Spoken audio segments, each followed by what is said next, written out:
नमस्ते, मैं हूं doctor Saifi Arsiwala, senior cardiac surgeon, Kota heart institute, Kota, Rajasthan से बोल रहा हूं। आज मैं इस वीडियो में आपको प्राणायाम के बारे में कुछ बताऊंगा। प्राणायाम का डेफिनेशन क्या है?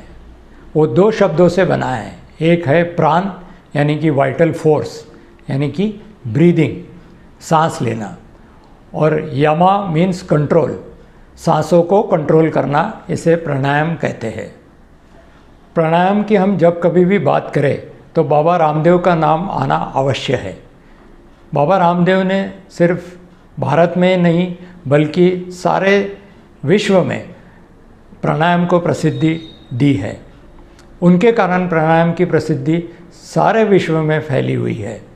उनका मैं बहुत बहुत आभार मानता हूँ। प्राणायाम हमारे भारतीय संस्कृति में हजारों साल पुरानी है और वो पतंजलि में प्रैक्टिस की जाती थी।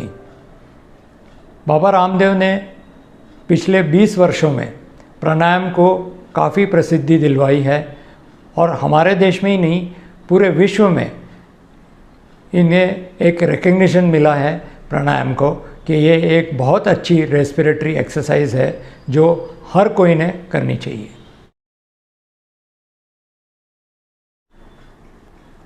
शुरुआत में मैं आपको रेस्पिरेटरी फिजियोलॉजी के बारे में बताना चाहूँगा।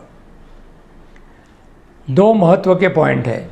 एक है टाइडल वॉल्यूम यानी कि हम एक सांस में कितनी हवा अंदर ले रहे और छोड़ रहे हैं। वो रफली अप्रॉक्सीमेटली 400 से 450 ml की हवा होती है। इसी तरीके से रेस्पिरेटरी रेट यानी हम क्या रेट से सांस ले रहे हैं, वो लगभग 12 सांसें हम 1 मिनट में लेते हैं। अगर ये दोनों को मल्टीप्लाई किया जाए तो उसका आंकड़ा आता है 5 लीटर, यानी 5 लीटर हवा हम अंदर बाहर करते हैं 1 मिनट में। इसे हम मिनट वेंटिलेशन कहते हैं।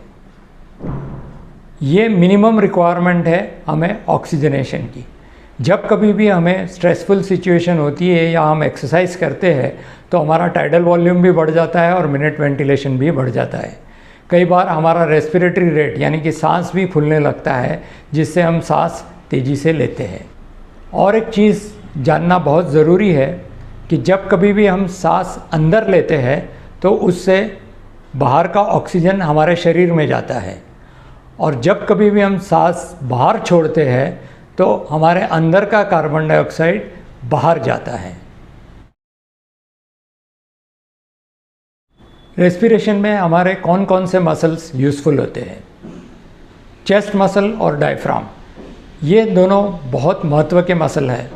इसके साथ साथ पेट के कुछ मसल्स होते हैं जो हमें हवा बाहर फेंकने में मदद करते हैं। जो चेस्ट के मसल होते हैं वो दो टाइप के होते हैं। एक होता है इंस्पिरेटरी मसल्स, जो कि हमारे छाती को फुलाता है और एक वैक्यूम क्रिएट करता है लंग्स में, और बाहर की हवा अंदर सक होती है। इसे हम इनहेलेशन या इंस्पिरेशन कहते हैं। इसी तरीके से दूसरे टाइप के चेस्ट मसल होते हैं और एक्सपिरेटरी मसल्स होते हैं। ये हमारे चेस्ट को यानी कि रिब केज को सिकुड़ते हैं और जो लंग के अंदर हवा होती है उसे बाहर फेंकते हैं।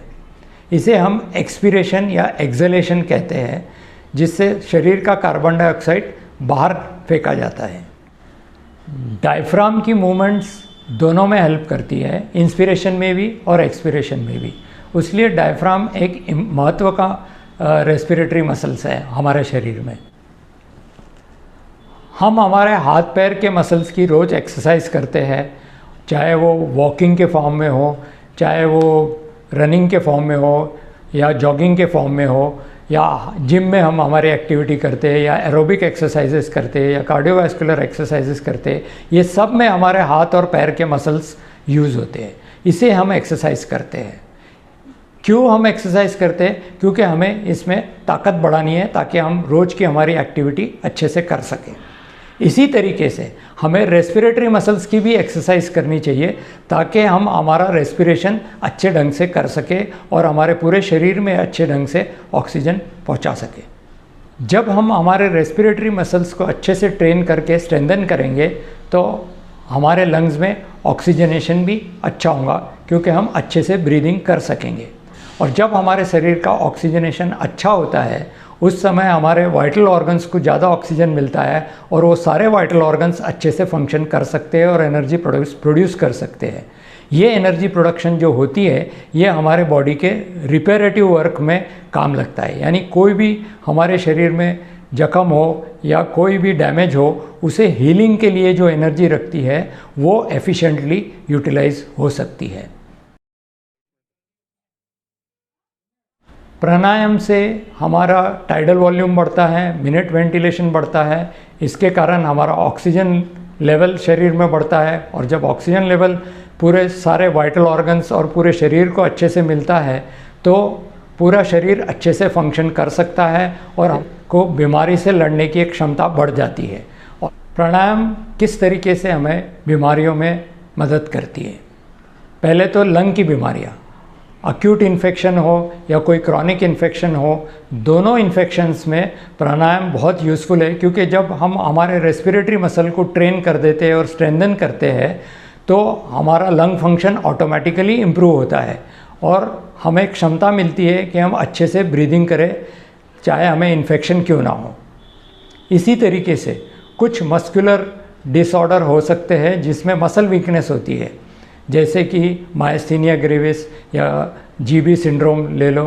इसमें जब हमारे मसल वीक होने लगते हैं, लेकिन अगर हमने मसल की ट्रेनिंग अच्छे से की है तो ये वीकनेस इतना अफेक्ट नहीं करता हमारे ब्रीदिंग को। प्राणायाम के प्रिंसिपल्स पे मेडिकल साइंस ने कुछ इंस्ट्रूमेंट्स भी बनाए हैं, कुछ इक्विपमेंट भी बनाए हैं जो मरीज़ों में यूज़ किए जाते हैं, स्पेशली आफ्टर मेजर सर्जरी, जैसे कि हार्ट सर्जरी हो या लंग सर्जरी हो या कोई बड़ी एब्डोमिनल सर्जरी हो, जहां पेशेंट को ब्रीदिंग सिखाया जाता है इन इंस्ट्रूमेंट के ज़रिए। लेकिन ये इंस्ट्रूमेंट सारे के सारे प्राणायाम के प्रिंसिपल पे ही बेस्ड है, जैसे कि आप इस वीडियो में देख रहे हो। किन लोगों ने प्राणायाम नहीं करना चाहिए? जिन लोगों को हाई ब्लड प्रेशर है या जिन्हें हार्ट की बीमारी है, जिन्होंने हार्ट की बीमारी के लिए कोई ट्रीटमेंट नहीं लिया है, उन लोगों ने बड़ा सावधानी से प्राणायाम करना चाहिए।